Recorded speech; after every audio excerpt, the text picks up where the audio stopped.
You don't seem like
There's no, Okay, I don't know how it's gonna taste.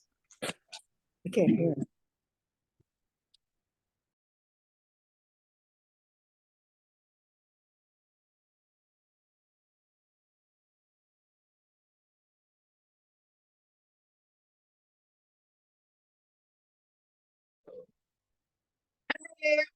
Hey, it's nice.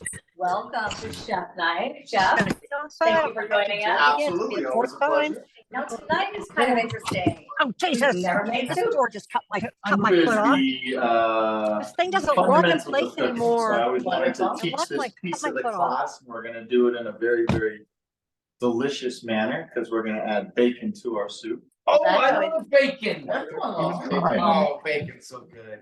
Unless you're vegetarian. Well, then you have vegan bacon. There you go. And with that, everyone knows how to make macaroni and cheese. However, we're No adding a Velveeta special. here, yeah. No Velveeta. So tell us, we're gonna elevate. We the are mac and gonna cheese. make our own cheese sauce Wonderful. with cheddar and Gruyere. And then we're gonna top it with some breadcrumbs, bake it, so it's gonna be a baked mac and cheese. Not everyone goes that route, but it is that extra step to make it extra delicious. Did I hear Gruyere? Gruyere, that is correct. Gruyere, is that Gruyere. French? That would be French. Parlez-vous français? No. Okay, but mise en place See, means we got everything in place, so you know a little. a little bit. So Gruyere cheese actually elevates the dish quite a bit, and people probably don't use it to cook. No, So it's not super expensive. No, it's really not. No. It's a cheese that melts very, very well, and it has a creamy texture to it. So like in mac and cheese, delicious. Like on grilled cheese, delicious. So cut out your Kraft singles, start adding some Gruyere cheese to these things. French onion soup. Ooh, Gruyere on top. that's a good one too. There you go, right? So these little pieces make it so much more, right? Are your kids gonna love it? Yes, they will, because it will be creamy. Is it gonna be yellow like Kraft? No, but it's gonna be twice as delicious. If you got some Blindfold yellow 'em. 67 Just dye. saying, if you had a little Easter egg dye left Yeah. over and Yellow 67, You- 2 drops, that and you're is good. right, you could color it Kraft if you want to. Okay. Wonderful. Then we decided we're gonna add a protein. So we're gonna kind of go to a basic, right? We're just gonna do, A blackened chicken tender. right, because you can make that anytime. Yeah, And they're super tasty, super healthy, and easy to do. easy to do, right? The big piece to this one is it's gonna be a protein additive to our meal that's gonna help elevate a dish, right? So instead of us just making a soup and a pasta, we're gonna add this chicken that's gonna help elevate our dish together. And I think one thing that we all struggle with, and I know me for sure, Mhm. is how to make chicken tenders without them being dry. Because, Or breaded and fried.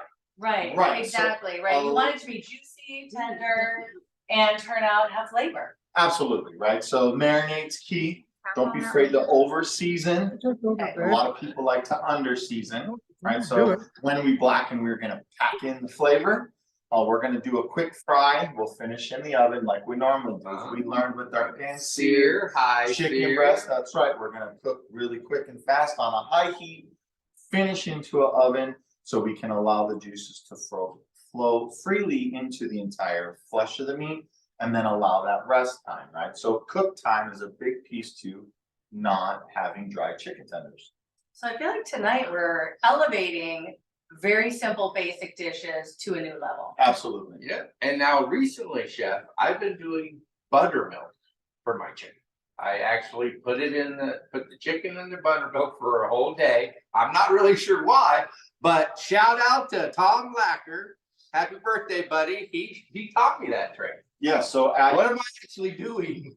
you are adding flavor to it, you're adding moisture to it. When we do that, it's gonna bring on a certain flavor to the breast or the thigh, whatever you're using, of the chicken, so then that way it'll come through in the end, right? It seems more tender and juicy and flavorful, don't you think? Absolutely. Flavorful For for sure, absolutely. Remember, the key piece to it all is cook time, right? So not overcooking it. A lot of people a chicken tender, we're gonna sear it 1 minute aside, we're gonna finish it in the oven for maybe 5 to 6 minutes, done. Perfect. Right? A lot of people think that it's gonna take 20. Oh, we gotta put it in the oven for 20 minutes, right? That's why it dries out. Always, and it's hard with tenders because they're small, And so when we, you always overdo it. so when we just place protein onto a sheet pan or in a baking dish and throw it into the oven, we don't seal, we don't give it a seal to Keep the juices keep the inside. juices inside, right? So when we sear, that's a big piece to it all, to keep all that water content Right. inside of the meat itself, and that's what helps keep it juicy and tender. I love that. And the last elevated item of the night is a typical mimosa. I mean, we all love mimosas. Yes, I mean, we I do. say- I That's love a Christmas mimosa, which I'm excited to try because that might be our new Christmas morning drink or something. Yeah. We can add to our. Pomegranate, cranberry juice go well together, little prosecco on top. Should be Lovely. pretty simple, I right? think we make it sooner than later, but I'll leave that up to you guys. You may have Let's- had one already. Let's get started.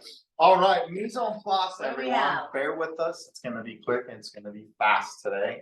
Things have to be tended to, not real crazy, but we wanna make sure all of our stuff's out. So we have our oven on, it's at 450 right now.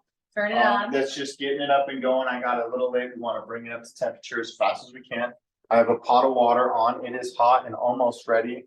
But we to put go. something in there. We put some oil in here, a little bit of salt.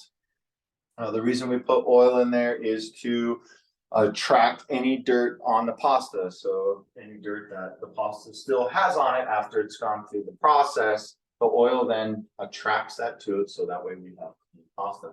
It is not so that your pasta doesn't stick together, because water and oil don't mix. So therefore it's not going to help your pasta Okay. sticking from each other. Stirring it helps it from not sticking. So as the pasta cooks, it releases starches, which then bind the noodles together. So if we keep them free in the water, then they don't allow them to bind together. Wonderful. Okay, we have our soup pot here, we have our cheese pot here, and then we have our cast iron for our chicken tenders. You don't need a cast iron, I just prefer to use this to get that crispy crust. Why? Is because we can make this really, really hot and control the temperature of it to maintain an even temperature throughout the amount of oil we're gonna be adding. So we're not gonna be deep fat frying, but we're gonna be pan frying, which means we'll have a relatively good amount of chicken in there, our oil in there for our chicken. All right. Ready to Get go? started. Okay, so Where do first, we go first? first things first. Okay. We want to render our bacon for our soup. And by rendering the bacon, what this means is we want to cook it down to a crispness. We want to take all of the fat out of there.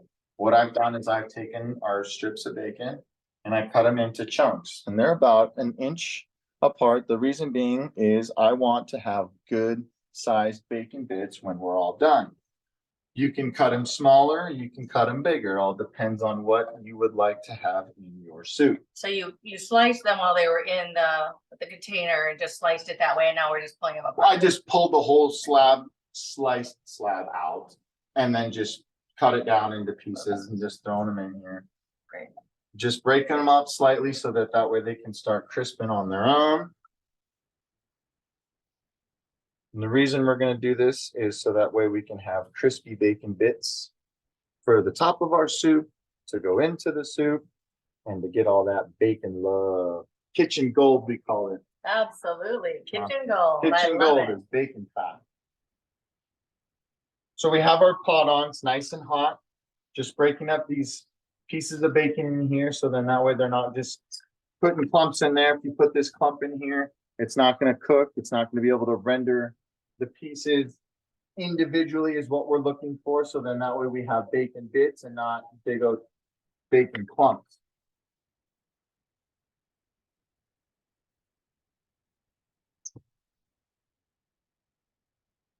So this is one of the fastest ways to do it, to be able to get these bacon bits. The reason we were doing it in our one pot is because we want to keep that bacon fat in there so we can saute our other vegetables for our soup in there as well.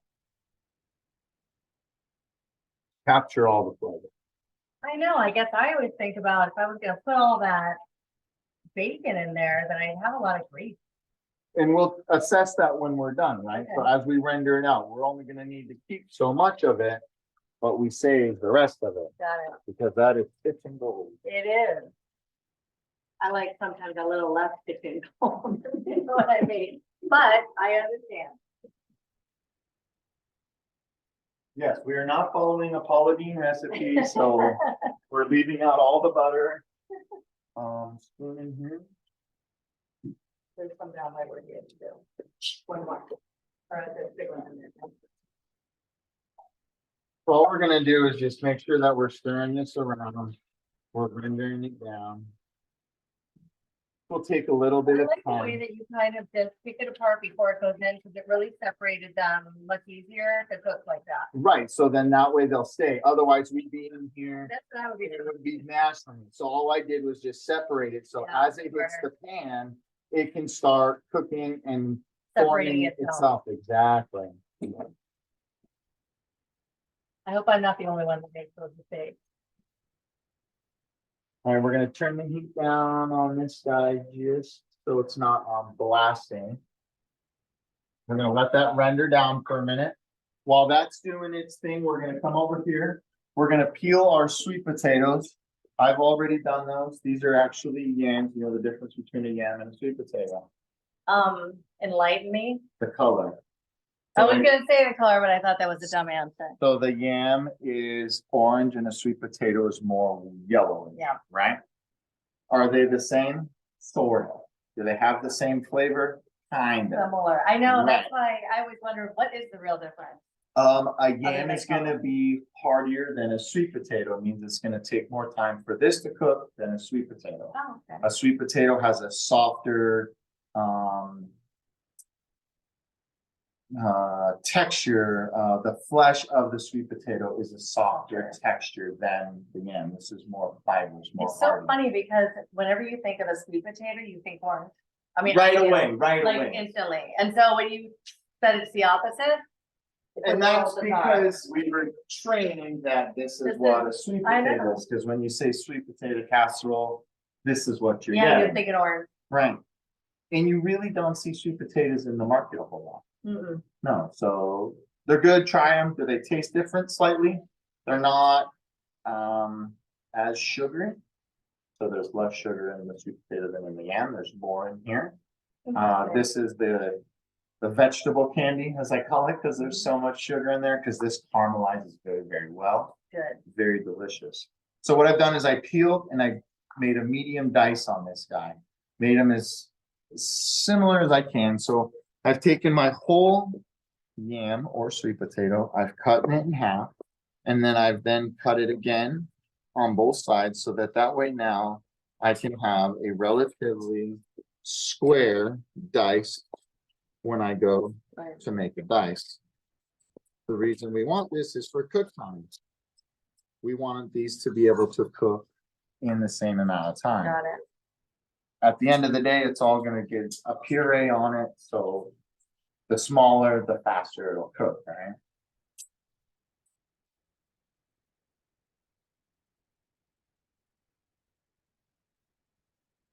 So we can get those guys cut up as your bacon's rendering down, doing its thing. Wonderful.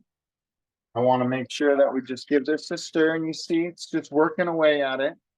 We don't want to put a lid on it because we don't want to capture the moisture at all. We want all that to evaporate because we want this to crisp up, right? So as more fat gets released from this bacon and it sits in there, it's going to fry a little bit quicker. So I just turn the heat up just slightly, just so we can have a higher flame to create a better crisp on this, or a hotter oil to crisp it faster. Why that's going to continue. Now that we have our cutting board free, we can move on to the chicken. There's not a whole lot to this. I just want to show you the piece that you really want to try to take out of it, which is the actual tendon of the tender. So some have them, some don't. And it's really mainly this piece here. Right, it's a little bit hard. Yeah, you'll chew it and chew it and chew it and you'll never get it. So you really want to try to get that piece out of there.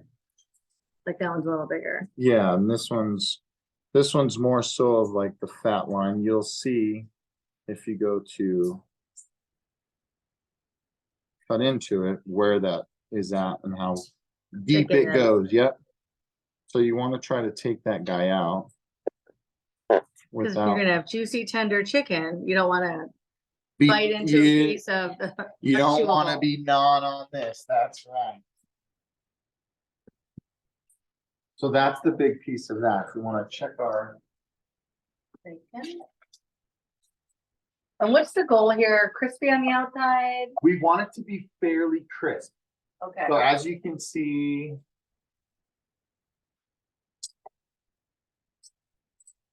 This One guy piece, here, yeah. right? So this one is Really not close. there, but on the other side. Almost there, right? So That's almost, see yeah. that? And the Yeah. other side's still Yep. needs, yeah. So you can see, and you'll see it happens really, really quick and really, really fast. So less of the white. Yeah, Like that, let, yeah. let the fat cook out, right? Mhm. And then I have our catch pan, just some paper towel in a bowl or something, so we can allow the access to drain off. I'll show you how we'll get that out. Cut a couple more of these tender pieces off before we get going on our next step here.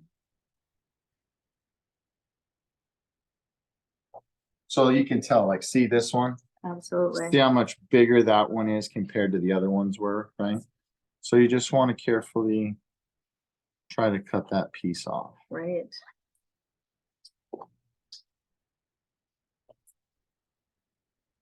You can use chicken breast for this process. So if you were to take your chicken breast and slice it down to be strip like, you could go ahead and do it. So it'll be the same thing.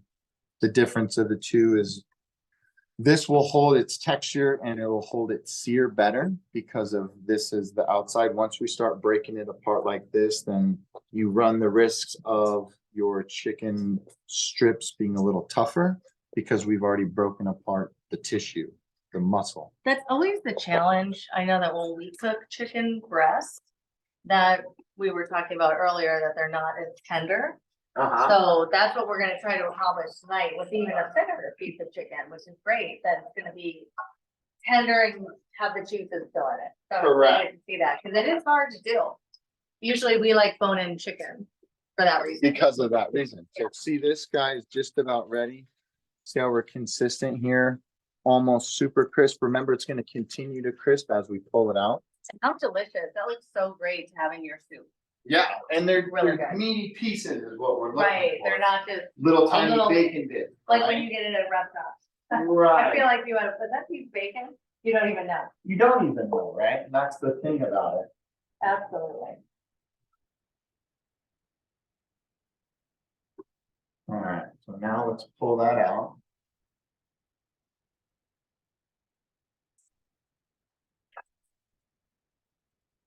So if your bacon's looking done, we want to take it out. And all I'm doing is just pressing against the pan there. So that way I can pull out. And save some of the rest, right? Yeah, and it's mainly to drain most of that since it's gonna be pooled in the spoon. So it's to drain most of that fat or the grease before we put it onto the plate and then just saturate our paper towel with all of that fat.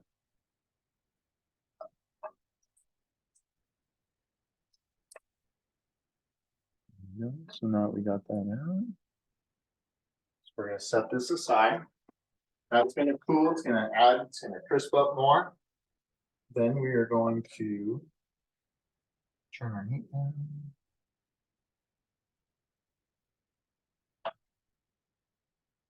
Now we gotta leave probably about a half a tablespoon in there. Like this. Set that aside. Now we're gonna add our onion. Now it's a medium onion. I don't want to go all of it, about 2/3 is what we've added. That's more than enough. Add our garlic in here.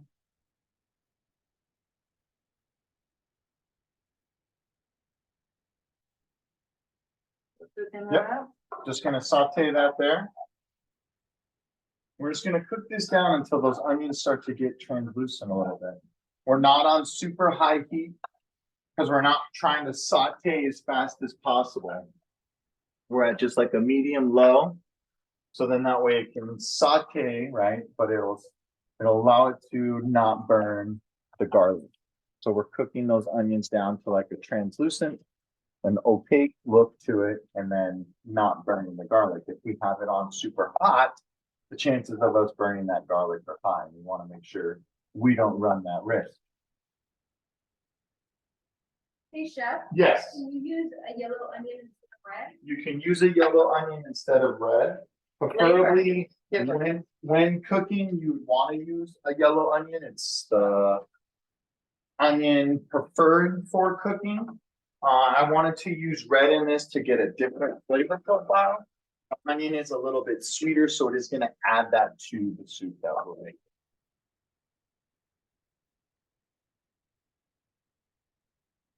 All right, well, that's working.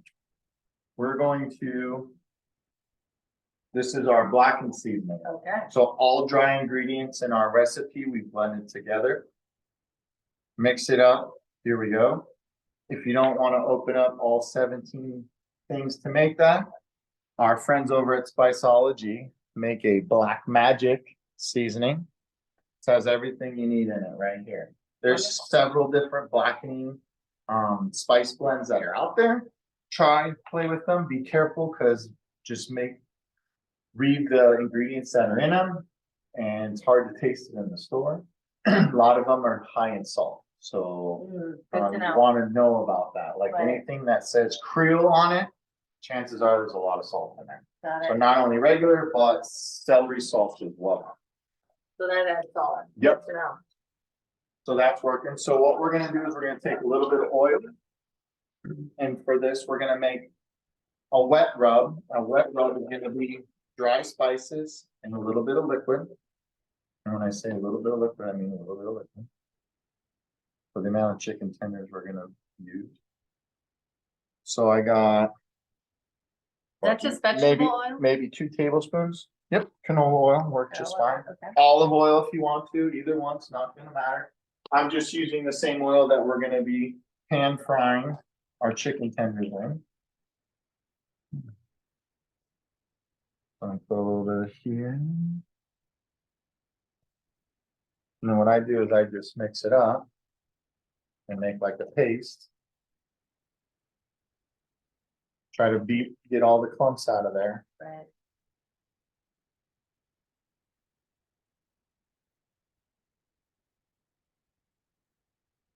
And then we want to add our chicken tenders to it so they can marinate. Remember, marinating, it can be as minimal as 5 minutes, 10 minutes, 20 minutes, 25 minutes is usually like a good time to marinate. Overnight, the best. Right. You can do a couple days if you want to. It really just depends. So you're talking 8 to 12 hours, 8 hours, usually a good amount of time to really get the flavor profile you're looking for. But if you don't have that time, 20 minutes makes it happen. Like just the difference of making a simple little marinade and putting your protein into that marinade before you grill, before you roast it. It really goes a long way. So you're able to pack in a lot of flavor in a short period of time. When we marinate, we also allow adding some moisture to our protein, which allows during the cooking process to cook all those flavors into it. So it's absorbing it as it's sitting in the bag, just like any other muscle tissue that we work with.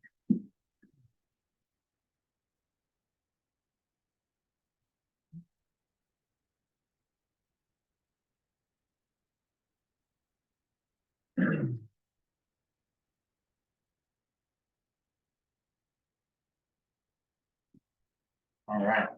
How those onions looking? They're getting Good? there. Yeah, Oh, they are getting there. getting a couple on the little on the brown side. Oh, sorry, yeah. Is that good? No, we're working pretty good. This is gonna cook for a while. So. Start coming in. Yeah, we're just gonna stir this up. We're just gonna saute this for a minute, and then we're gonna add our liquid to it. While that's working, we're gonna, so what we'll do is let's saute this for just a moment, kind of bring a little heat to those yams or sweet potatoes.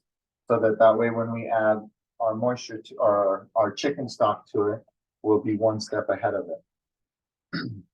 So it just starts breaking the process down a little bit. Right, these handles get warm. Need your towel. I like how you use that towel. What's that? I said, I like how you use that towel. You always have it around just to. It's most of the time it's In in your my pocket. pocket. Cause you never know when you grab something hot.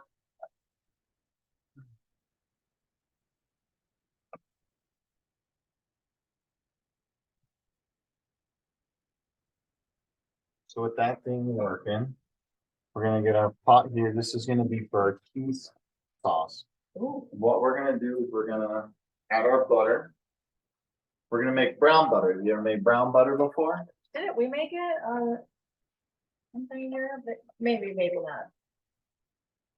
Tell us what we're gonna do. You wanna know what? I think we have done I a know. brown butter sage sauce here, Yes, if I'm not mistaken. That's what I'm thinking, somewhere I'm along the years. I'm trying to think of where we went when we did that or what we put it on. I wanna say we did it with the prosciutto chicken, if I'm not mistaken. But, so making brown butter is a simple process. All it is allowing the butter to brown by cooking it. So all we're gonna do is turn our temperature on at a medium temperature. We don't want it to be too hot. This process is gonna take the amount of butter that we have right here. You're talking anywhere from 5 to 8 minutes. All depends on the temperature of our pan. So what it has hot.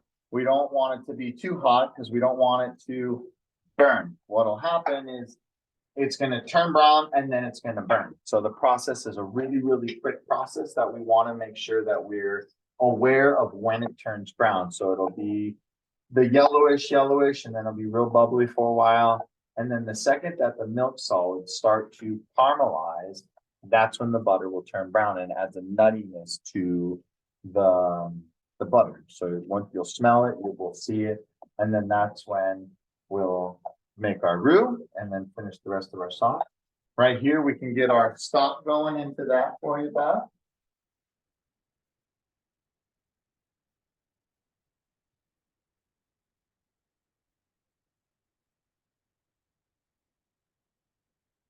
We were having a debate the other night on the difference between stock and broth. Okay. And what was your conclusion? Well, the stock is gonna be more flavorful, less fat. And the Okay. broth is going to. I forget what they were saying, the better use, because in the end, I was thinking you always want to use stock. That's really my conclusion. Because it's So, more flavorful. I guess the broth is when you want it to, the other elements of the dish to shine more than the broth. So it's like, what do you want to shine? The broth or the stock or the dish? right. So So was that like accurate? making a sauce, right? You would want to use the chicken broth as opposed to the chicken stock. Right, because you don't want the stock to own it, to own the dish. right? Overpower, let's say rosemary or sage or thyme, even tarragon, dill, right? So any of those things that are pungent on their own, yes, the chicken stock could overpower it. The real difference between the two are stock is made with mirepoix, which is carrot, celery, onion, and the bones of the chicken.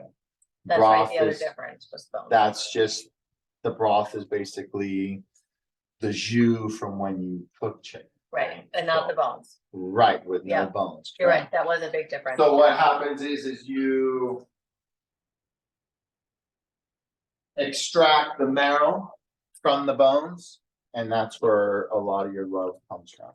So I'm just adding a little bit of water, so since we are gonna reduce because of how long this is gonna cook, I wanna make sure that we have enough liquid to cover all of our sweet potatoes. We're gonna want to turn this guy up so We've got some cooking to do. it can rock and roll. And we cut them at a good medium. We'll check them probably about 12, 15 minutes. Okay. We'll see how tender they are. We want them to be mushy essentially because we are going to puree. So we want it to have a body to it, but we don't want to have it be chunky. Right. Right. All right. We're So popping. that's working. That's working.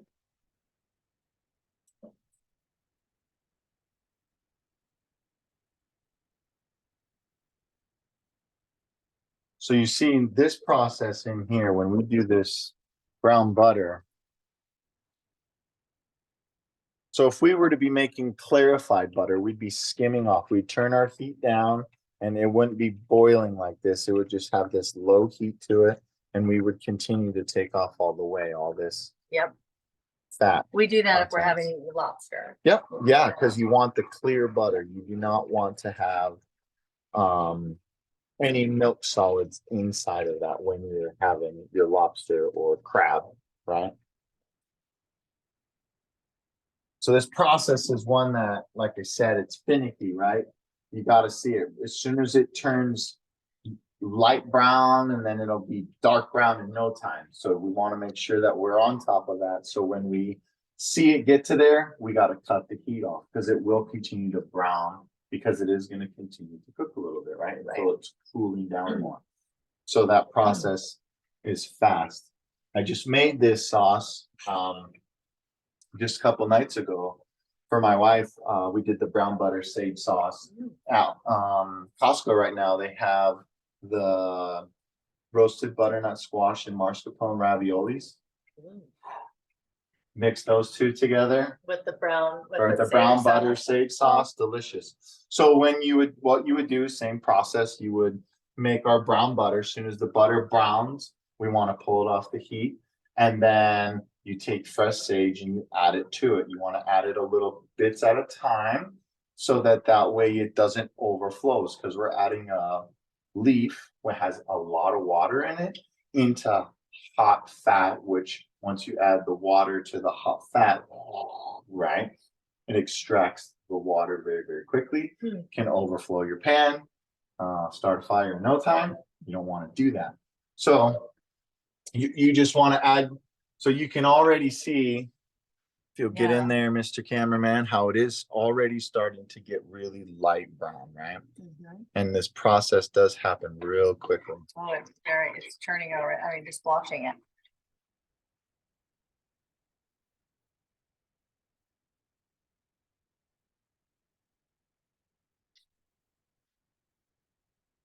So you can see. See that? Oh, yeah. That's what happens when you add water to that. All right, so right here, see how the foam is turning brown and all those waves on the bottom are brown? That is where we want to be. So we want to cut that off of our temperature so it doesn't continue. Then we're going to want to add our flour to make our roux. I'm going to heat it back up and add our milk and heavy cream. So this part.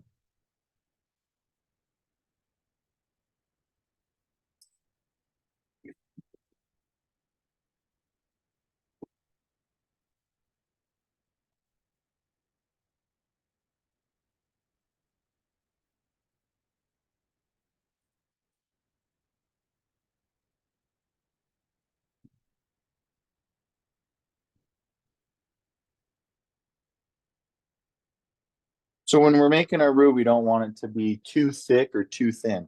Right now, this is too thin, right? And then we don't want it to be too thick either. So we want it to be at a consistency where it's like stiff, but then falls. So see how it'll stay and then it starts to fall? That's what our that's the consistency we want our roux to be. We can actually maybe add a touch more, but I don't want to. Because it's good. So see how it's stiff, right? And then it starts falling apart. That's what we're looking for. So once we've added our flour and we get it to the consistency, we are going to add just the tiniest bit amount. Hey, Chef. Yes. Hello there. How are you? I'm good, good, good. So I think I know the answer to this question, but it just occurred to me. So I've seen roux been made many times with butter and then flour. I think the answer would be obvious, but so you made a brown butter first, as opposed to making a roux and then browning the roux. Obviously, that's a different tasting roux. When That you is start with- correct. even though it might end up with the same color, but it's a different roux. Yes. Correct. So the question is, since we made, is a dark roux different than the brown buttered roux that we're making now? Absolutely. Okay. Yeah. So we've browned the butter, which gives it a nutty flavor, and then we're making our roux. We're still at a light roux color. So as we continue to cook our roux and the darker it gets, the more sugar is extracted from the flour, which creates a different flavor. You want to use the appropriate color roux for the dishes that you're making. Since we are going to be making a white or cheese sauce, we want to keep it pale, right? So we don't really want any brown to it. If we're working with chicken, you want it to be a little bit dark. If you're working with beef, you want it to be really dark. And if you're doing Cajun cooking, you want it to be almost black. I don't know why, but that's what they do. That's where a lot of flavor comes from that sugar being released from the flour after we've made the roux and continue to cook the roux. So what we've done with the brown butter was we've created this nuttiness to it that you're not going to really recognize is made, but you'll taste it when you eat it without knowing why does it have this nuttiness to it and there's no nuts in there. Sounds good. Thank you. You got it. So right now all we're doing is activating our roux, right? So the reason we want to cook it some is so we activate it. We create a thickening agent. And that's what's happening. So when we add our liquid, it'll thicken it up for us. Woo! So when we're making gravies, this is where we start. We always add our liquid to our roux. We don't want to add our roux to our liquid because it'll create little roux balls and you'll never be able to get them out. You don't want to do that. So we're going to keep this pail rolling. I'm going to cook this for about 1 to 2 minutes on a low temperature. You can see that it's starting to boil a little more than we would like. So we'll turn the temperature down some. We don't want to create color. We want to keep it pale. So there's 3 types of roux. There's a light roux, there's a brown roux, and there's a dark roux. We want to keep it light in color. So we keep our temperature low. If you're making a gravy for chicken, you want to get it to the brown stage where the roux is actually a brown color. Not quite this dark. This would be considered like a dark roux. When it starts to smell like popcorn, that's your dark roux. That's when you're working with beef. And that turns color by just through the cooking process. That is correct. Okay. So right now, the lower the heat, the lighter the color. Yep. And so length of time, right? So as it sits here and cooks, it'll darken over the time. But we don't want to, so we're going to cut the heat off to that. This is a big color that we. Yep, nice and pale. And it has it has a brown tint to it because of the brown butter that we made. So the tint that we have in there and all those little specks, that's all from the brown butter. Got it. Yep. Okay, so next we have wrong one. Our burner on for our pasta. We want to bring our water up to a boil again. We're going to get that going. Our soup can do a stir. It's just doing its thing. We can add salt and pepper right now if you want to. I want to add it a little bit later because we don't want to cook out the pepper so much because then it'll be really, really pungent and powerful. We just want a salt and pepper to taste towards the end. Got it. You could throw a bay leaf in here if you want to. Okay. You could throw some thyme in there if you want to. You could even put rosemary in there if you want to. You could put sage in there if you want to. If you add any of those as fresh herbs, less is more. Okay. The freshness of the herb, and as the soup boils, it's going to take on the flavor much more. If you're going to add any dry spice to this, such as sage or thyme, rosemary, any of those ground spices, same thing. Start with less, and then you can add more as you like. I recommend when making soup, stay away from the spice cabinet. Use your fresh herbs. Get that fresh aromatics. We didn't put canned yams in here for a reason. Right, exactly. Right? We want to make that soup as fresh and vibrant and flavorful as possible by the fresh ingredients that we're using. Absolutely. Cool? Yeah. All Is there a right. good break time for our cocktail? We can go right now for cocktail. That's good. Everybody, hey, is everybody there Whistle. for a cocktail? Cocktail hour. All right. All right, this one today is going to be super simple and straightforward. We have some pomegranate liqueur. We have some cranberry juice, and we have some nice chilled prosecco. If you want to ice up that, you can.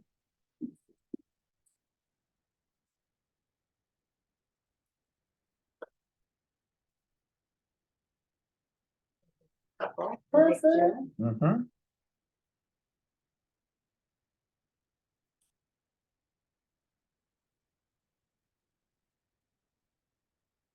How's everyone doing out there? Everybody got everything going so far? Any questions we have? Any hands raised? Any eyebrows raised? Anyone already tried that drink? I'm sure they're probably opened up their prosecco already. We got some thumbs up. Some people have tried the drink. Yeah. And what do you think? We can't wait to try it. Anybody have theirs? Bring a photo, show your glass, toast to the glass to the crowd. Yeah, we had some great photos from last month. I know, With the I saw plates out that. there, yeah. Love that. Shout out to all of our trilogy friends who've joined us tonight. Thank you guys for joining. We'll see you on Sunday. I know Sunday is our pie delivery night, and we have a bunch of other people on. I can't name everybody, but we have Alice, Henry, Mike, Rosie, Hanata, Sally, Lynn, Catherine, Ellen, Jason, Cassie, Casey. So thank you all for joining. We love having you guys part of our monthly, and really this is our windup of our year. It is our our windup of our last- year. Cooking event of the year. I know. It's And amazing. we're working on next year's classes, so if I know. anybody wants to get some cooking techniques out there, send us your ideas. We're always looking to see what you guys want to learn how to cook, Absolutely. which makes it all the better for everyone. Right. What do you want to make at home that you haven't tried or wanted to try with alone in the kitchen where we can help you? Absolutely. We'd love some ideas because we want to put our whole schedule together for next year so that everybody has a plan and you guys can figure out which days you want to join us. Right. So we'd love to have that.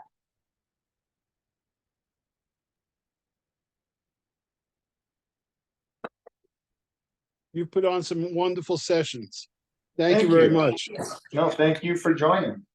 Go ahead and give that a stir.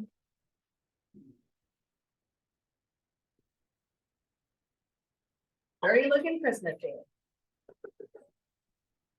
Garnish with a rosemary sprig and a lime, however you want. We have that.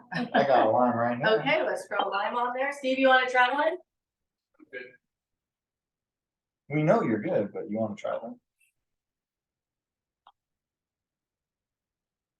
Let's just do a half.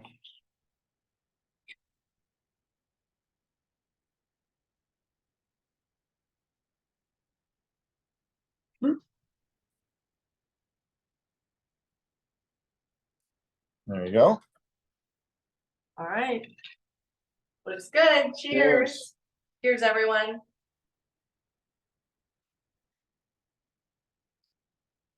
Very refreshing. That is very refreshing. Very good. Awesome. Another one down. Love it. We're gonna set ours up in the front.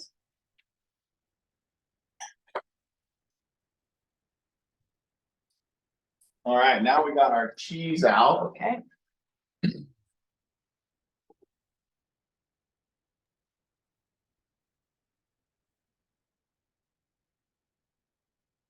Start grating some cheese. Everyone take a quick second to stir their soup. Make sure that we're not getting any pockets of our sweet potato stuck on the bottom there, overcooking more than the others. It's mainly to make sure that we are evenly cooking throughout. If your pot of water is ready to go for your pasta, let's go ahead and dump that in.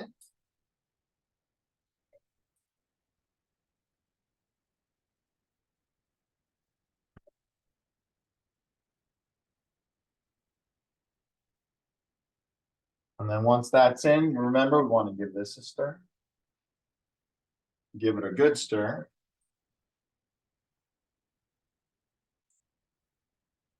Go. All right, it's a good thing I didn't go to the gym today. We're gonna be grating some cheese. So we have some cheddar Gruyere here, so a nice combo for this one. I'm just using our box grater for it. You always want to make sure that your cheese is nice and cold if you're gonna go grate, because if it is left out for a little bit, it'll just start mushing up on you. Makes it harder to grate. So if you got a nice cold block of cheese, makes it so much easier to grate up for you.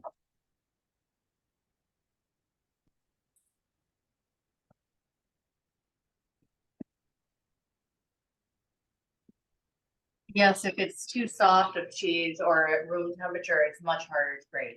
Yeah, it just turns the mush It on seems you. that Lena It's starting- Tucker, who initially invited me here, is not here tonight. Period. She Who? often cooks with you guys as well. Who is, sorry, I couldn't hear you. Oh, I'm sorry. I wasn't talking. I'm going mute now. Oh.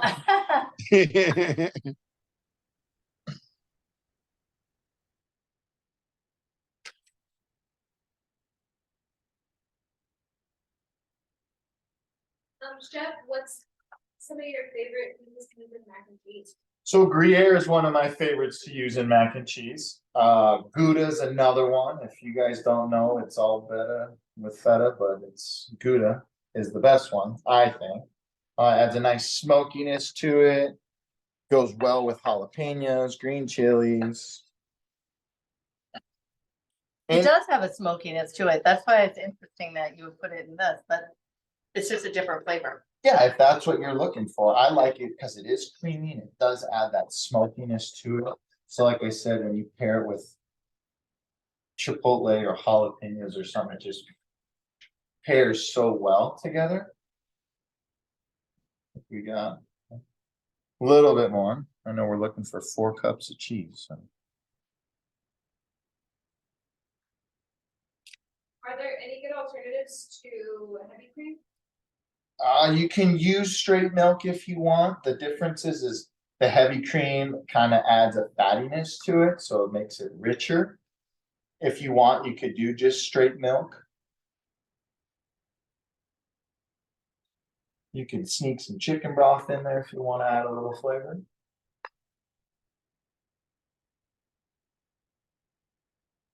Alright, so that is ready to go. What we're gonna need now is our milk and our heavy cream. Everything's good with heavy cream. It's one of those things. It is one of those things.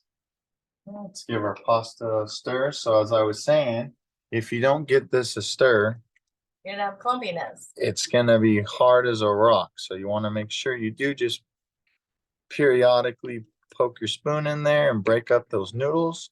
So that way you don't have a big old noodle ball at the end. All right, so now we're gonna return our roux back to heat.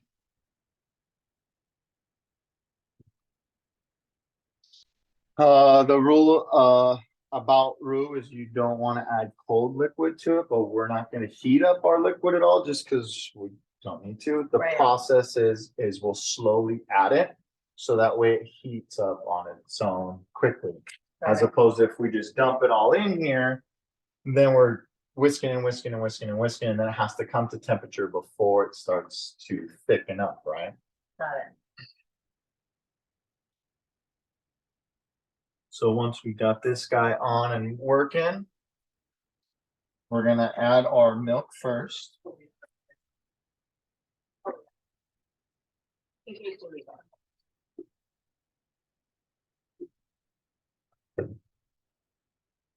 If we need more heavy cream, we have more of the bird. Okay. I think what was in there, it was enough. Okay. We keep in our pantry all the time. We always use.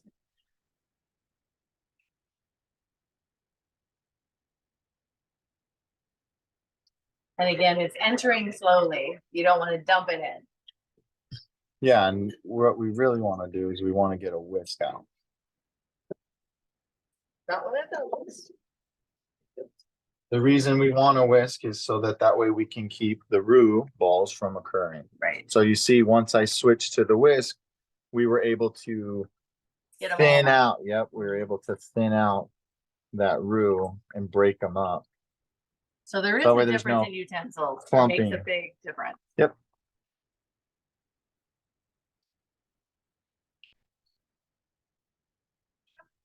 I'm using 2% right now. You can use whole milk. Whole milk will give it that creamierness like the heavy cream is going to.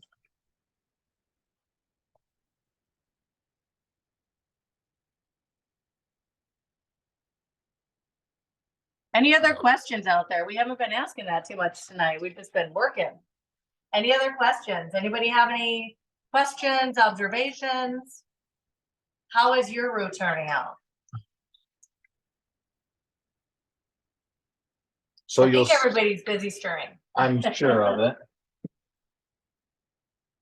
So now that we've added that and our milk has been tempered, so it's warmed up a little bit, we can have our heavy cream to it.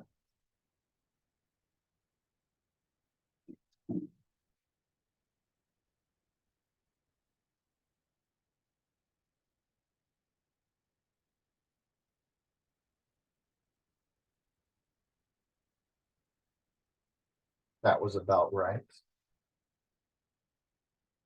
With my current measurements. You're good at measuring. I, on the other hand, have to measure exactly. When you see it quite a bit of time. You could just eyeball it. So let's take a look at our hands here. Ooh, see that? So we're almost there, almost to that texture. They're still kind of meaty a little bit, which is okay. Fork tender. Almost to where we need it.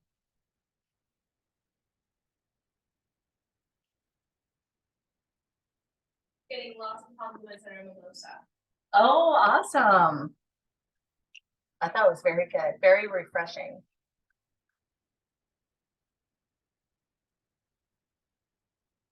All right, so since we're gonna be baking this, we do want to cook this for not the full time that it says on the box. This is gonna be 11 minutes. We're gonna want to pull it right around 9 because it is gonna cook more once we Right. throw it into the oven. So that's what we're doing. This guy's heating up. Once it comes up to temperature, meaning that it's almost to a boil, right around 199.9 degrees, right around 200, just not to 212 degrees. That's what the temperature water or liquid starts to boil. So we want to make sure we're not at that point, but just there. If it does come to a boil real quickly, we're going to turn off the heat anyways, and that's when we're going to start adding our cheese to make our cheese sauce. Making sure that this guy's not sticking on us.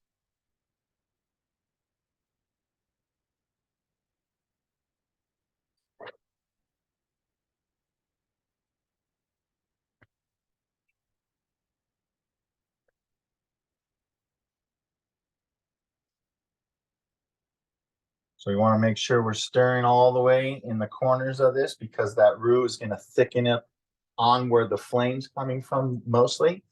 So as you're stirring, make sure that we're breaking up all that roux into our sauce here. This here would be the start of one of our mother sauces. bechamel. Yes. Yeah, so that we brown buttered it, we kind of derived or made a derivative of the bechamel. Basically, all it is roux and milk. And then if we add black pepper to that, we got Old Country gravy. And then whatever else we start adding to it, if we started adding Parmesan cheese to it and nutmeg, we're making Alfredo sauce. So once we get to this base here, we can pretty much go any direction we really want to. Okay. If we were gonna add some of our chicken broth to this concoction here, it would be a velouté. That would be one of our other mother sauces. And then again, from there, add whatever we want to and continue to go. What about something coming up like turkey gravy? So What combo? your turkey stock, right? So you would add that when? Now To the roux. to the roux? Yep, so make your roux, add With all the your turkey turkey stock. stock to it, Okay. all your broth. It's best to put more broth or stock when you're cooking your turkey, not only to continue to baste, but also so that way you have all that love at the end to make delicious gravy. So I think our pasta is almost ready to go.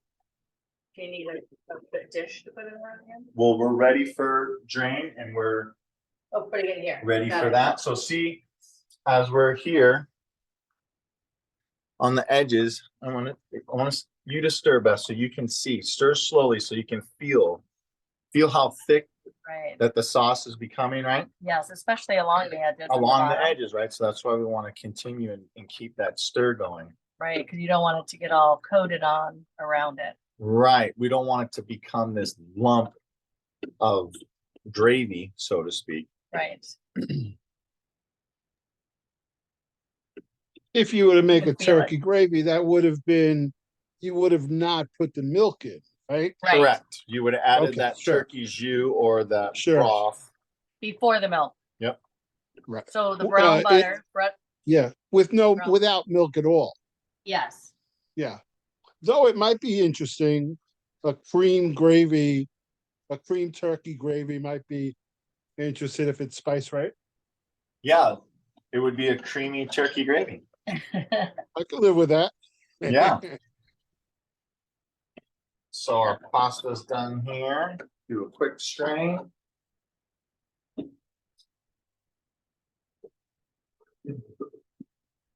I'm gonna do a quick cool down of the pasta. So we're not shocking it completely, but we are wanting it to cool down. We are wanting to stop the cooking process. By running cold water over it will help that process. We don't need to add any ice to it or anything, because we're just gonna keep it hot and throw it to bake anyway.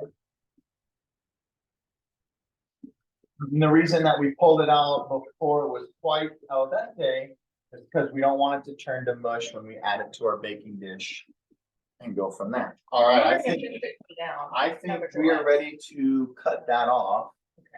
And let's move it here to the center. That's good. We actually want to thin this out just slightly. Hang on. Oh, I see. So as we were And cooking it, then you must have hit you a saw that pause it thickens, somewhere. right? Right. I don't want to hit leave.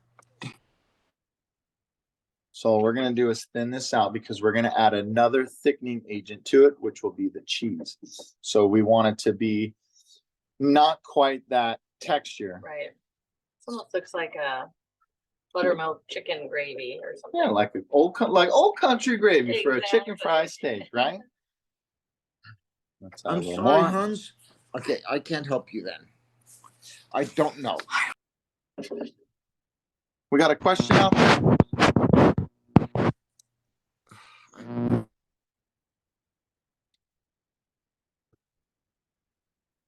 How's everyone's gravy turning out?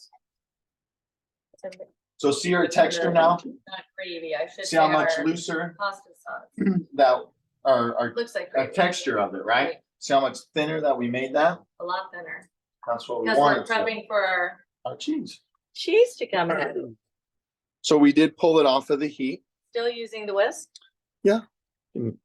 The whisk is gonna help break the cheese up and allow it to melt more evenly Got it. instead of it clumping up. the difference between white cheddar and yellow? White cheddar is going to be a lot sharper of a cheese. It's gonna have to do with the preparation of it. I'm not sure as far as like the temperature. I think temperature has a lot to do with it too. So as the cheese is curing or aging, that's what makes the difference in it.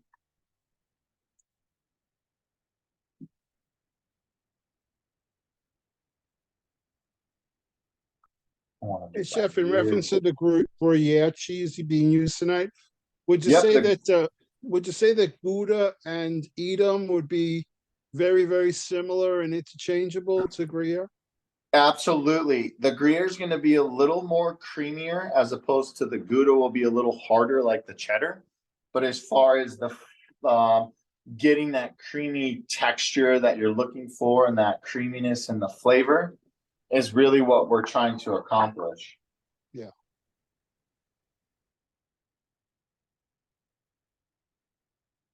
You can really see this melt in there now. Yeah, it does its thing.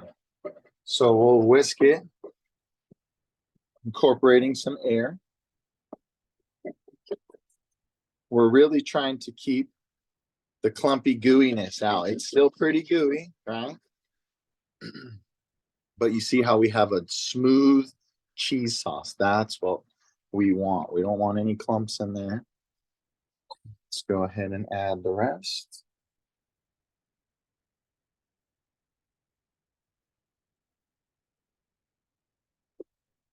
I have to say, if this isn't good, I don't know what would be good. There's so much damn cheese in it.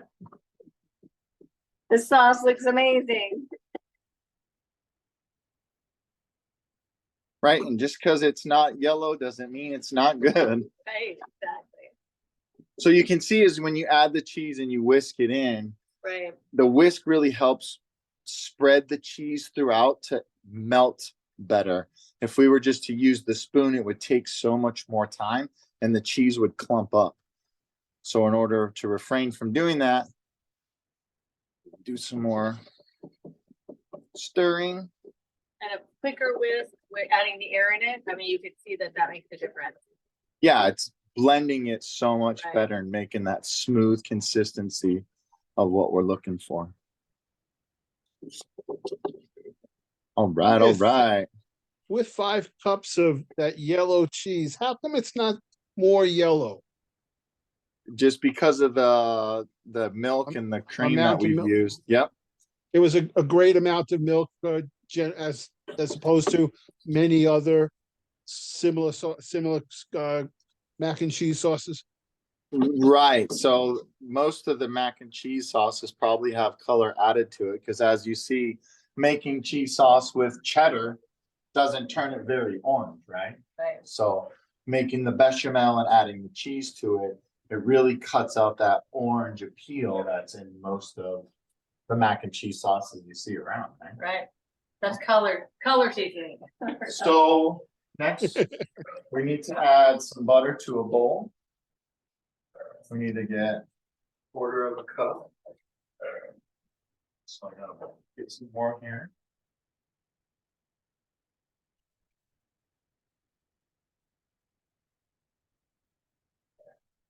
Any other questions out there? How are you guys doing? So what we're doing here is we're gonna melt our butter Okay. for our breadcrumb topping.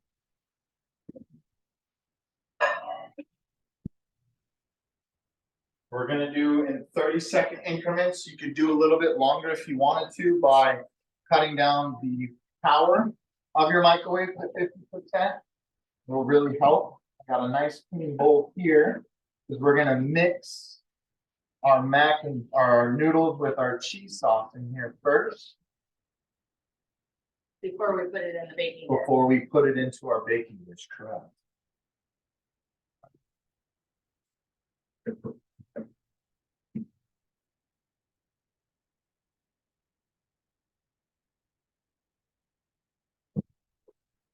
So now that I got our pasta in here, we're gonna add our cheese. Probably to- do a little more on this. Yep, so it's fully melted, so another 30 seconds should be good.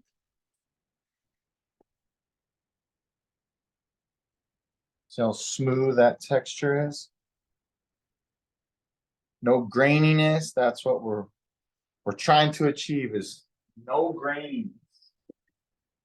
Let's take a spoon and mix some of it up. And this all depends on how ooey and gooey you want it. You gotta remember, you wanna make sure that it does have a good amount of liquid or cheese sauce in it, because as we bake it, the noodles are going to absorb that. All right. Parmesan cheese.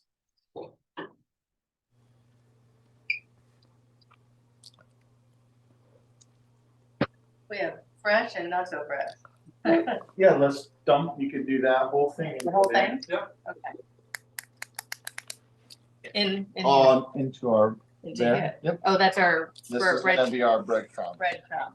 So we have some nice panko breadcrumbs, nice and crunchy for that topping that we're looking for.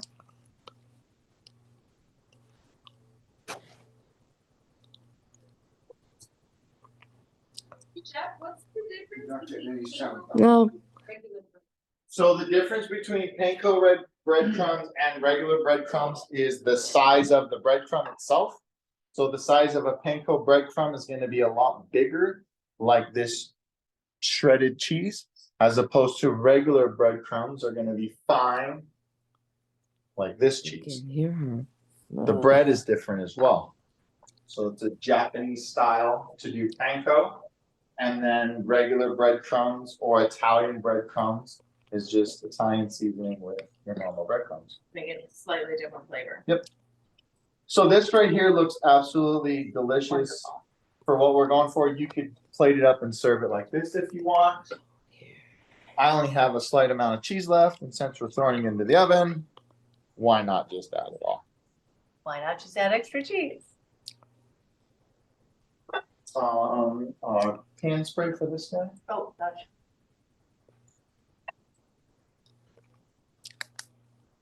So this is what we're looking for, nice and soupy, because it's going to, the noodles were going to absorb that cheese.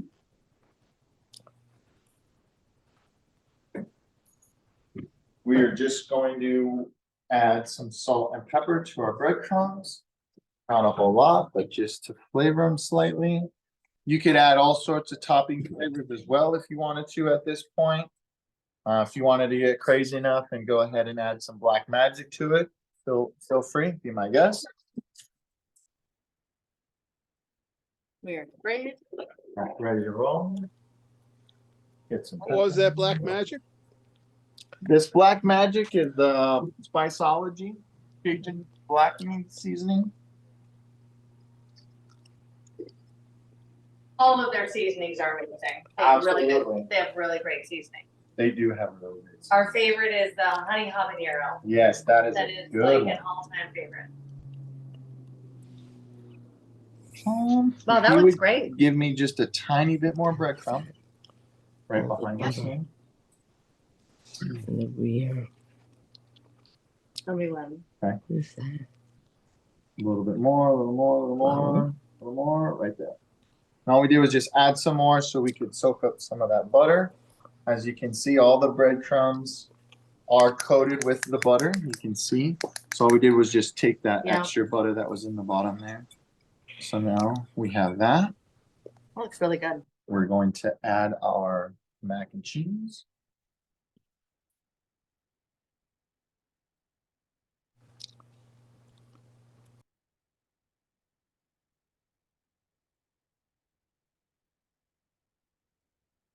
This is a great one before the holidays because we always make mac and cheese for the kids at Christmas as an alternative to any other food.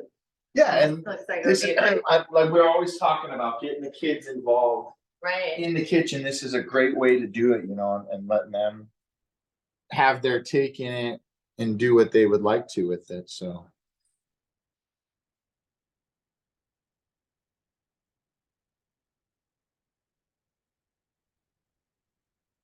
I love you showing us the breadcrumbs too, because I don't know how many out there really put breadcrumbs on their mac and cheese. It's just it elevates it for sure. Most of the time, it is just going right from the pot to the bowl, right? Right. Or the plate, so by doing it this way, it definitely adds a little bit more to it. And that crunch is something that you want to talk about elevating your dish. This is a great way to elevate the dish. Absolutely. So we're gonna pop this bad guy right into the oven. We're gonna let it do its thing.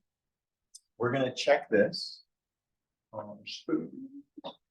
Chef, did you add lemon to mac and cheese? To the sauce. I did not add the lemon to the sauce. You can if you want to. It's gonna give it a little zest to it.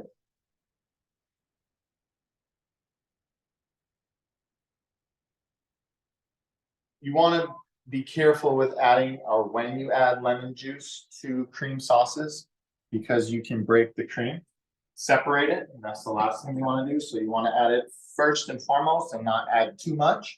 Right. If your sauce starts to separate, you could throw a scoop of sour cream in there and that'll help rebind it. What happens is it neutralizes the acidity level to the cream, and that's what changes that. So this is just about ready to roll. Oh, yeah. I want to add a little more liquid to it though. Not a lot, but just a little. And thank you all for joining us on this a little bit tougher time, I guess, time constraint on our dinner tonight. It's gonna be a little longer than normal, but we're gonna love the end result. Absolutely. So I did was just added a tiny bit of liquid to it because as we puree this, we're gonna wanna make sure that our liquid's nice and hot to begin with.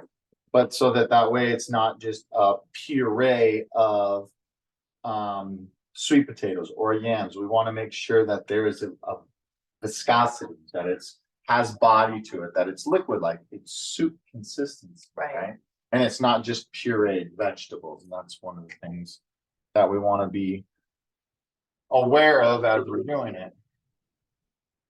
All right, so if you want to do market update, I'm just gonna marinate some more chicken.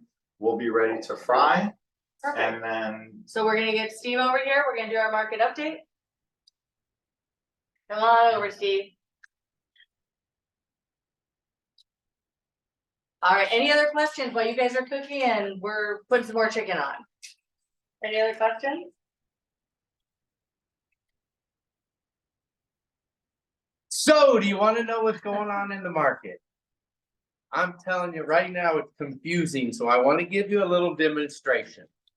My wife, she's the seller and she wants to buy a new home. Now, you know, we advocate new home construction Absolutely.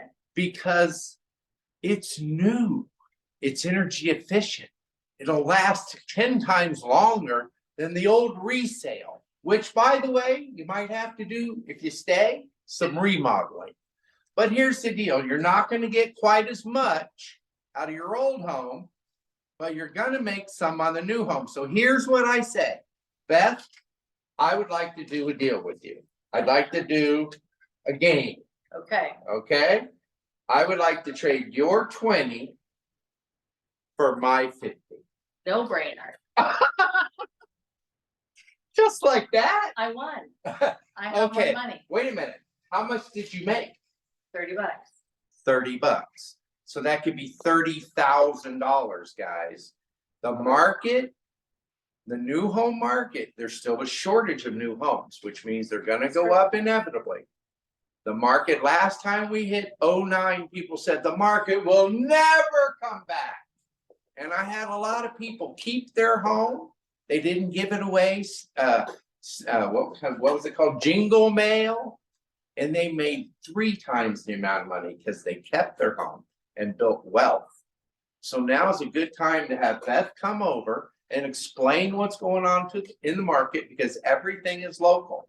But it's still a great time to buy. Absolutely. Interest rates came down about 0.4%. So we're now at 7.5. Woohoo, not bad. And But sell it. builders are buying down the interest rate into the 4s and 5s. So there's still lots of opportunity for your situation. And the builders haven't negotiated on price in a long time, but they are today. So I was working on one today where they're getting 15,000 off of the lot premium and closing cost assistance and money off of the price. So there's lots of negotiating that wasn't going on for the last 2 years. So even though they're gonna negotiate if you do decide to sell, they're gonna try to negotiate down when you sell The 20, the 20. So that you get the 50 when you buy the new home, because the new home is also gonna appreciate at such a faster rate than your old home. if you keep the old home, well, you might have a lot of repairs, so. Get in touch with us, and now, what should we do, chef? How close are we? I am so hungry, this smells so good. I hope it smells good. Look at this, I got my money You back, got this. yeah. Thank you, Steve, and everybody, reach out to us. We'd love to hear what you have to say, and we'd love to come out and give you an equity update. So let's talk about the chicken. Yeah, so all I We're did, approaching the finish line here. was just added more of our cruise dinner to our marinade real quick. Okay, a little more chicken in the bag, Uh-huh. marinate away.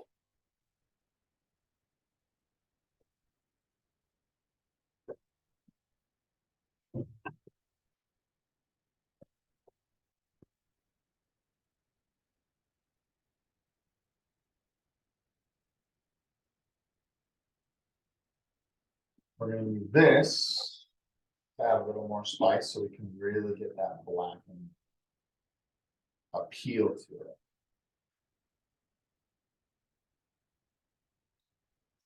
All right. So first and foremost, we want to turn our pot on here. Nice medium heat. We're gonna put some oil into it.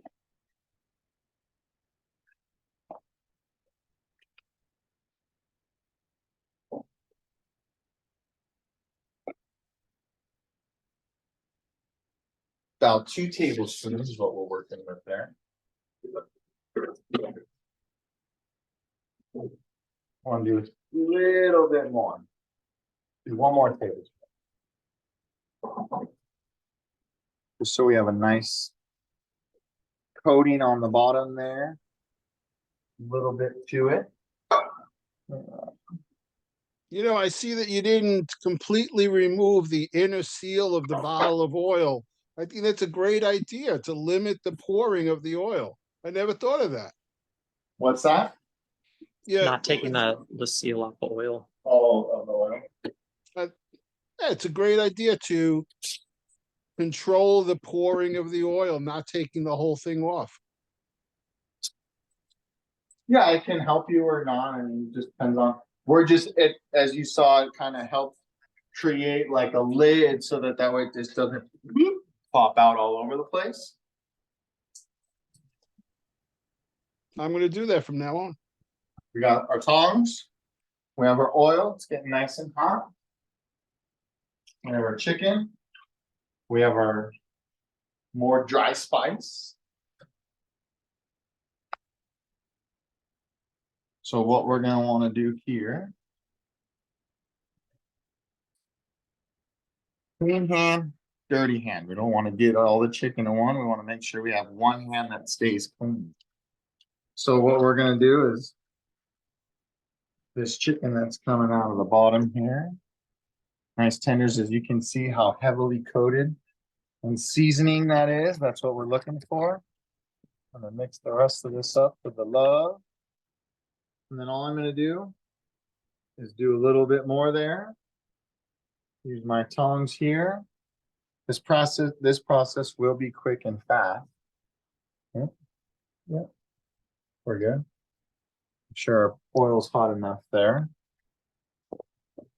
So when we're using these chicken tenders, we could do them fully cooked in this pan here. Since for us, we got to cook a lot more than everybody. If you're going to fully cook them, it would take probably about, I would say probably 3 to 4 minutes aside, maybe, so you're talking 8 minutes total. That'd probably be right, maybe 10. All I'm doing, Beth, is just adding some more dry spice to it. I like that. To 'cause I was really wondering if create we were that- gonna Get enough on there. We were gonna create that crust, right? See how we get that nice blackened Absolutely. color there? That looks great. Get that right.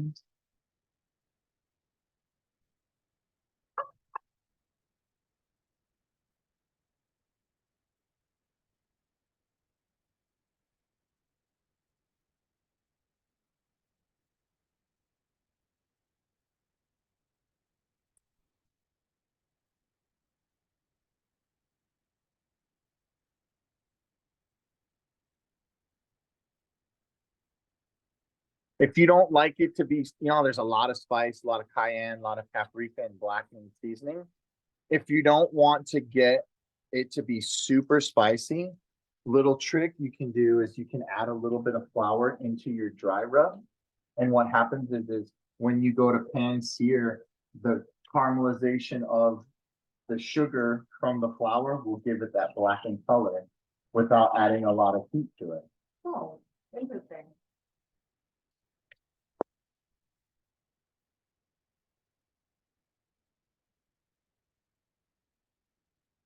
How many people at home make it like this at home before this class? I mean, because I know we haven't. So to me, I can't wait to try how juicy this is gonna be.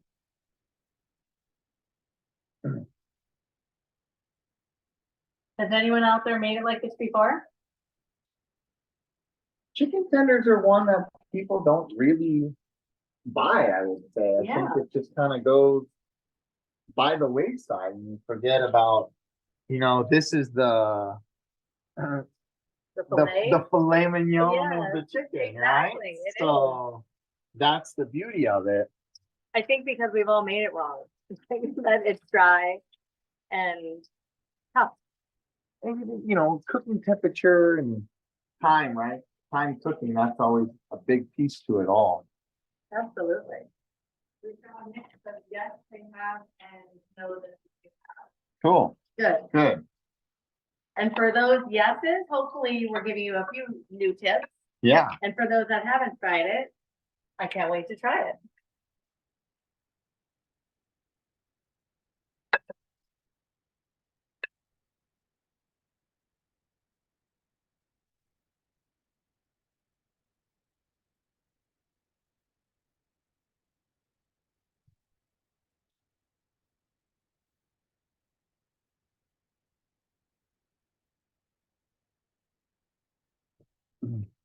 So splash guard, if you got one.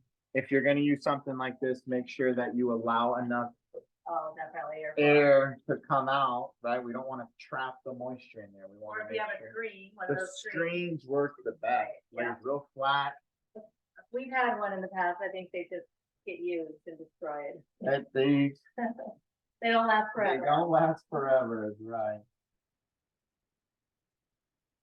So as you can see, we are absorbing a lot of this oil, which is okay, but we will want to add just a little bit more.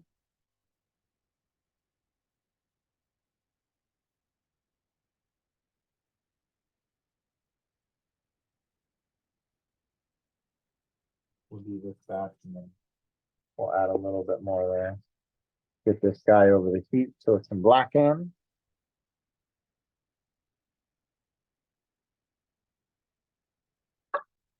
Is there anybody that's finished with their dinner yet? I know we're getting close. Anybody finished yet? Show us your photos. We'd love for you guys to share online. Oh, good, good. And then we have 4 pie pickup locations this year. So hopefully you guys have reserved your pie. We're picking them up on Saturday. Our first pie location is Sunday from 2 to 4 in Trilogy. Put your questions in the chat box if you haven't heard about that. We have one on the west side at Keith Burton's home in Estrella. We have a pie pickup at our office at Keller Williams' office on Kima and Frank Lloyd Wright. And then we also have another location, I want to say it's Tempe or Chandler. But we're going to a park and we have a pickup area. So we can definitely give you that information if you haven't already received your pickup location. But we're excited that we always get Rock Spring pies. I think this year we're somewhere around 400, so we're excited to deliver those. And if you do go to Trilogy, Steph is gonna be there.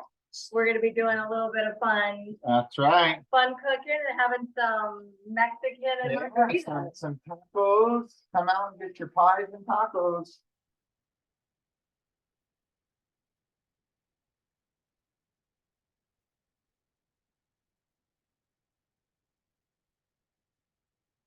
Tom says, thanks, Jude and Beth, we are having so much fun. Oh, awesome. Thanks for joining. And happy birthday.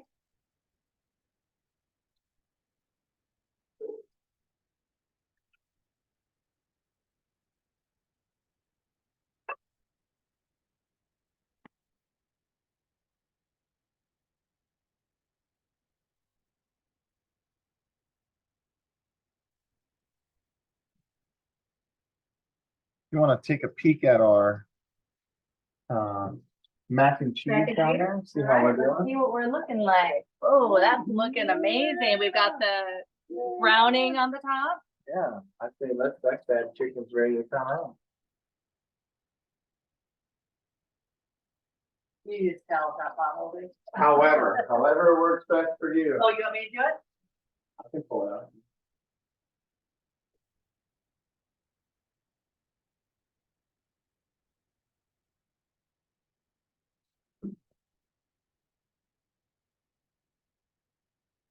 I'm always a little more leery of not using my mitt, just so they keep getting burned.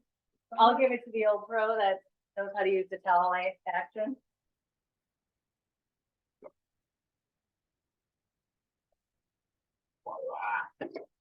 That looks delicious.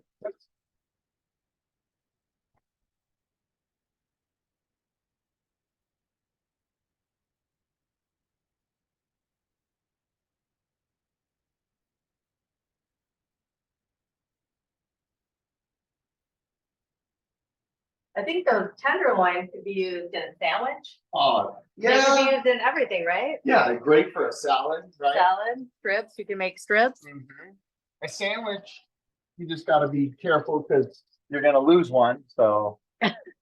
Using your chicken breast cut in half's a little bit more Tougher. beneficial, right? But definitely, these are great things to use in things like that, right? In a wrap. Just Mhm. cut it up, it's good to go. So it works great to have on a salad. You can cut them, you don't have to cut them. But you want to remember, this is going to be more tender than the breast. Sometimes the breast has like a woody fibrous Right. texture to it, right? And that's something that I've noticed over the last few years. And I'm gonna gather that it's what the chickens are eating, and that's what's causing that. Let's kill this piece. Oh, let's kill the beet to our soup. All right. Okay, we're gonna need our immersion blender. We're gonna need some heavy cream.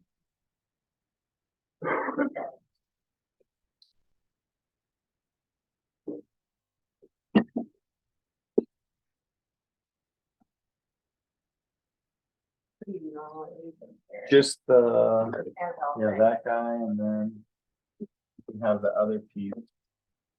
That one. Yep.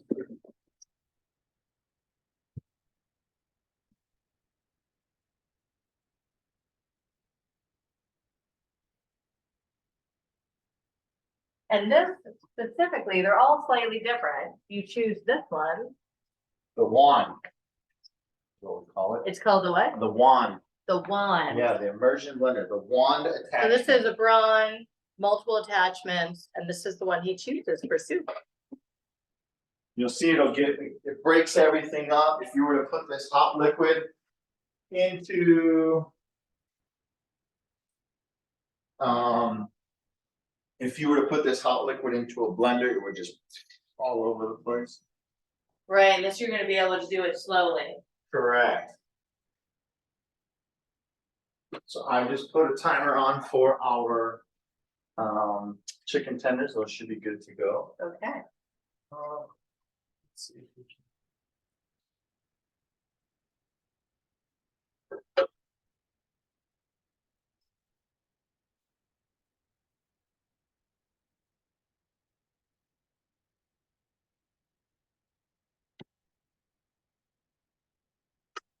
Little rearrange. That way we can plug in and work right there.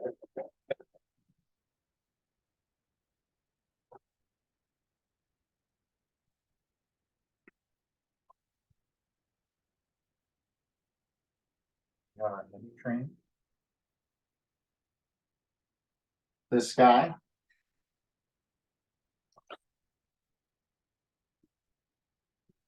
So we're just pulsing it down. Wow, look, does instantly. I mean, it just changes. Right, so remember what we Little were bit at a time. saying about adding a little bit of liquid, so that way it doesn't give us that pureness I mean, to it it. almost looks like soup and. Right.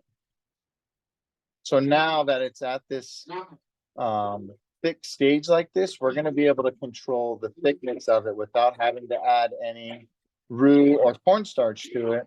Because we're already at the stage we want it to be at. So that way we can thin it out by adding our cream, if we're gonna then thin it up. So once we get all the chunks broken out, let's go ahead and add our heavy cream.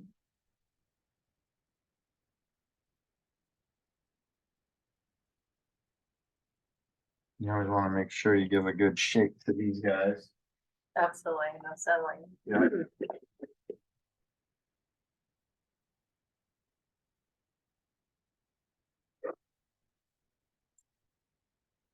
This soup would actually maybe be a good one to add to Thanksgiving dinner.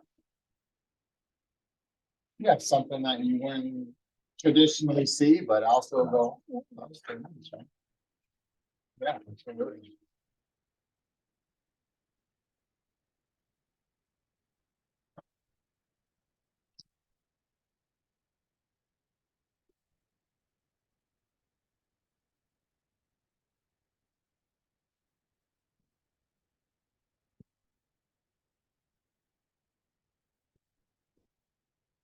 So what if they don't have the pan palette? What are they gonna do? Like I said, you can use a mixer or a blender. You would just add small pieces at a time. So that way it doesn't just explode up in your face, right? Right. What'll happen is with that hot liquid, as soon as you go to spin it, it'll expand more. So then that way. You wanna be careful of that.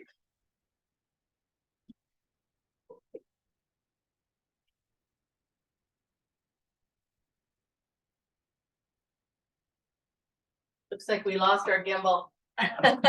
Aaron, nice change of hands. We went long, ran out of battery. So we want to, Wow, that's looking like real soup. we're close, so we wanna thin it out a little bit more. Okay.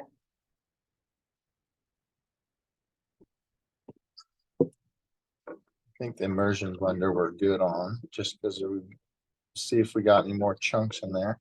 Once it gets to a consistency like grab it. this, here, I want to blend it one more time. Okay.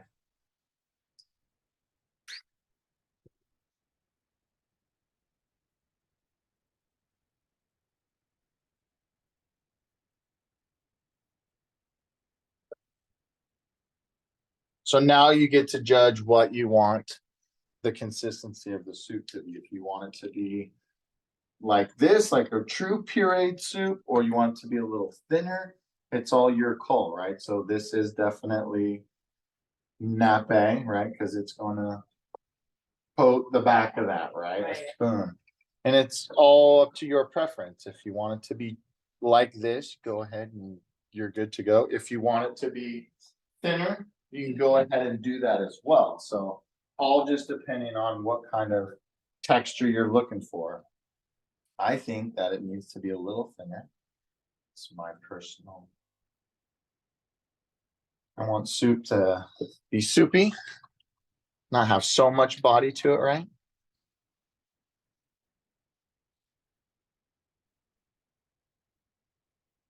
Add our salt and pepper.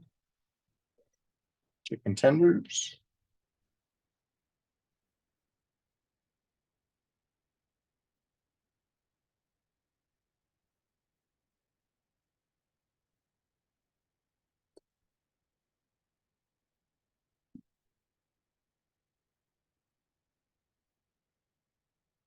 Need help me?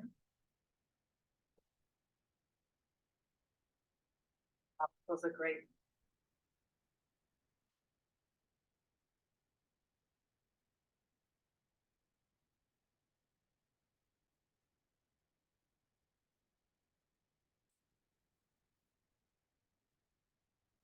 Little finer of a pepper on that grind.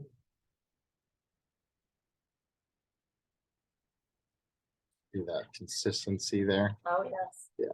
Looks amazing. So now you can choose to dump your bacon bits back in here if you want, or you can leave them. I'm gonna plate up because I want that garnishment. Right. Plus, I want everyone to be able to get that crispy bacon crunch when they go to have the soup. So then we'll do Beth's favorite part now. It is my favorite part, making it look amazing. Do One more soup bowl left. we want to do this? Oh, guy, yeah, that guy's Or you better. want to do this? I think the little one, Do this one? yep. Better presentation.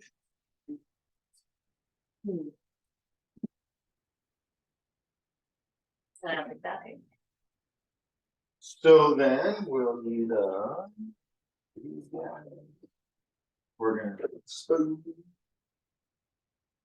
Where's that one? Regular spoon? Oh. Yeah, perfect.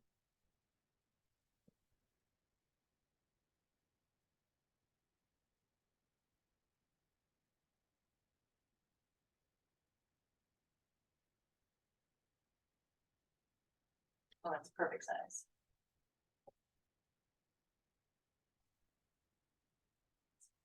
We do have a request that somebody else would like to come and join us for dinner tonight because this looks very good. So I'm glad you made a laugh. We'd love to have you. Oh, the guard gate.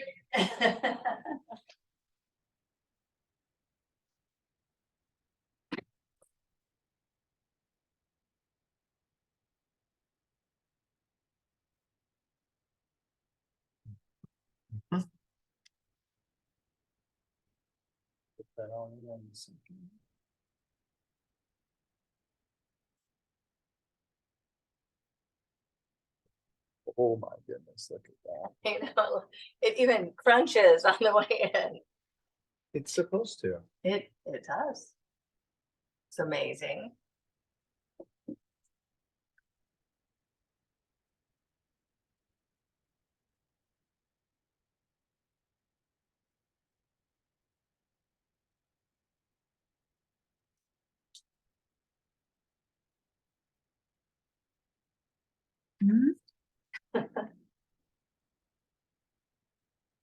Wow. That's so good.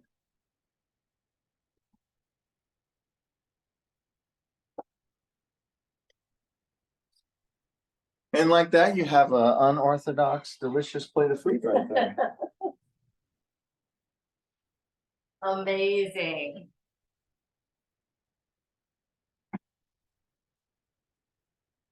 We hope you guys enjoyed this year's season. We're so grateful for each and every one of you, and we are looking forward to a wonderful, happy Thanksgiving next week. And we wish all of you guys a happy Thanksgiving.